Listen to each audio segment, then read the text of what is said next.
Hey everyone, this is Meir, your friend. I gained most of my voice back after this huge trip that I had to Israel. And I was delighted to get one of my most heartwarming picture that was sent to me from Hungary.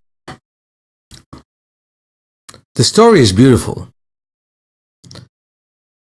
In the mid-90s, a beautiful girl came to me by the name of Fanny.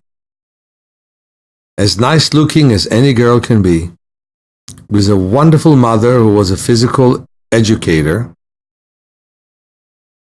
and her disease was a motor neuron disease, similar to what many people know as Lou Gehrig, a disease where all the nervous system simply dies.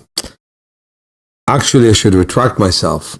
Not all of it, just the motor part of the nervous system dies. And you become paralyzed, and eventually you suffocate. You simply can't breathe because the breathing muscles don't work. Everything in your skeleton basically disappears. You become thinner because there are no muscles. And most people with that disease die within 2 years. And I must tell you that I am pretty bold. I'm trying all kinds of effects with my work, and I'm trying to help people in many, many different kinds of problems. From vision problems that nobody else can solve, to neurological problems, to muscular problems. But boy, oh boy, in that disease, I lost 75% of my clients.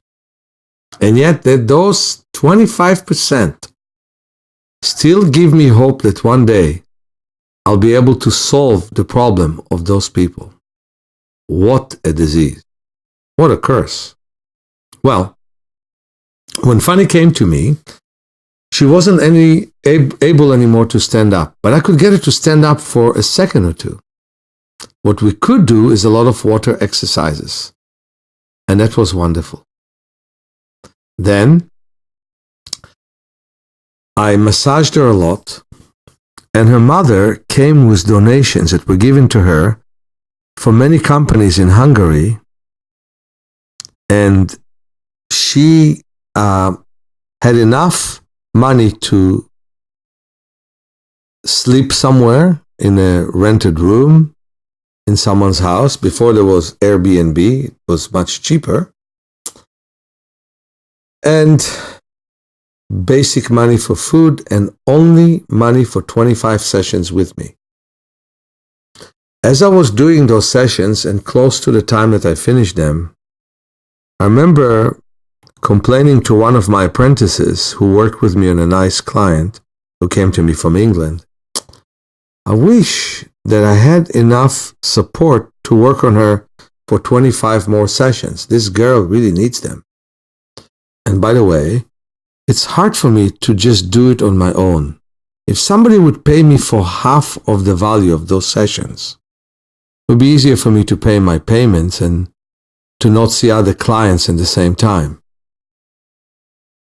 I couldn't believe it, but next day, the client I worked on, that I thought was not really a part of the conversation, brought me a check for half of the value of those sessions. And I was happy. My hands really wanted to touch this wonderful girl, to build up every single muscle I could build in her body, to bring more energy, more life. There was some youth energy mixed with a terrible disease, and I wanted to encourage that youth energy to spring to life as much as possible. It's an intimacy that nobody can describe. It's transcendental. Well, the mother, Judith, and the daughter, Fanny, left very happy as Fanny became slightly stronger, which is a miracle in that illness. Next year, the mother comes back. That time, we have the part 2 training.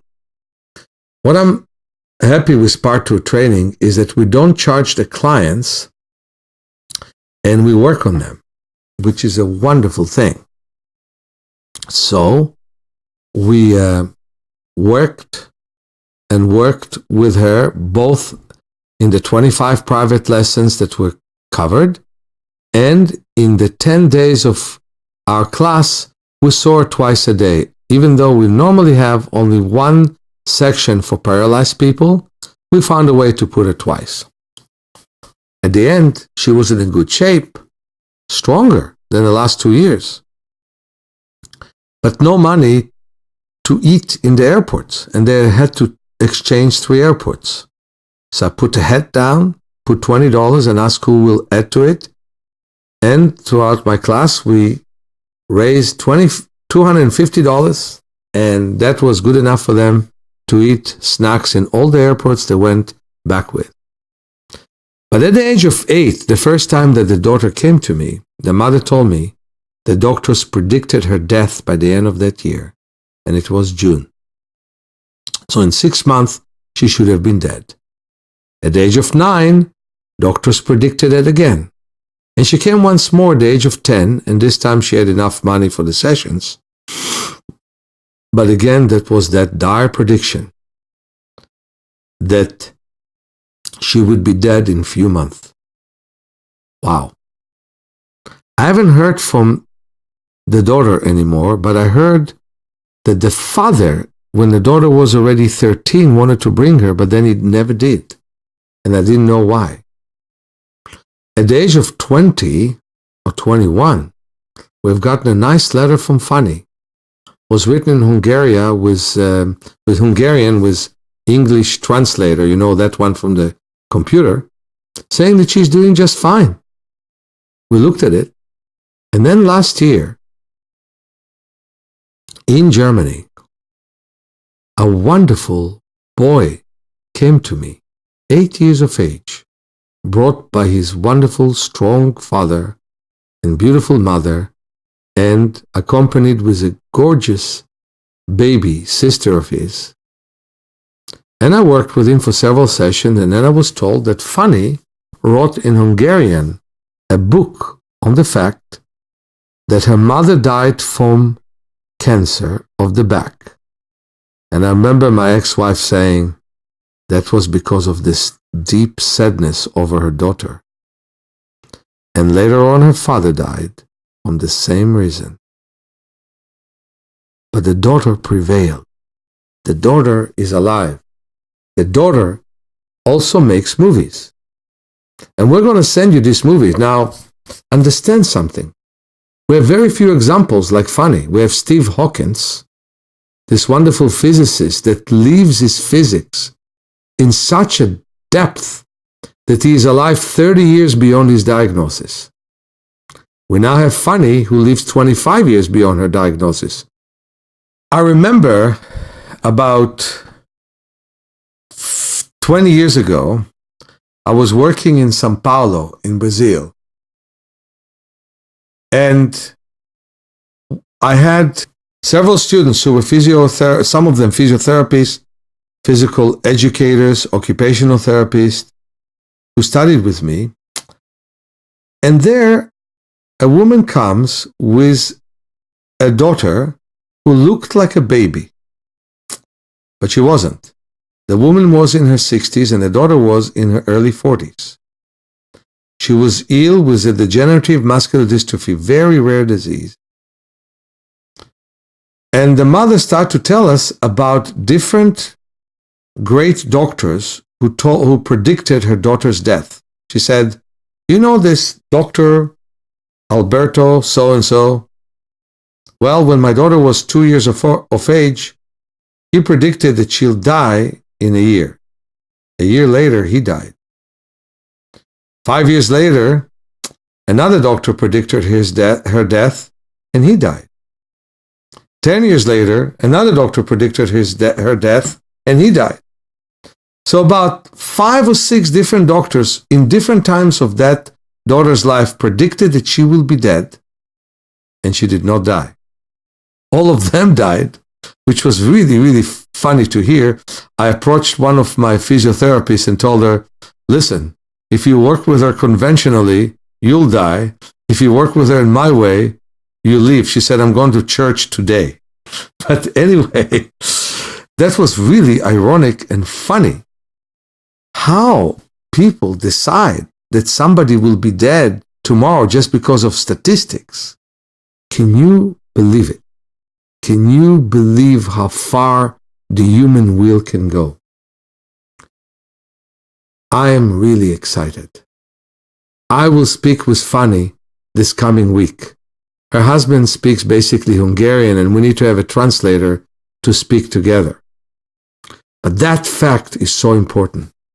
So when I've written my book, Awakening Your Power of Self-Healing, I meant something very serious. You can heal yourself to the extent that your body can allow you. You can find the resources, like in the breathing chapter, where we tell you how deep you can breathe and help you do that, and spend 3 to 4 weeks with that chapter, and you'll do better for the rest of your life. Like the circulation chapter that shows you how to improve your circulation in many different ways. That will change your life as well. Like the joint chapters that shows you how to balance your joints.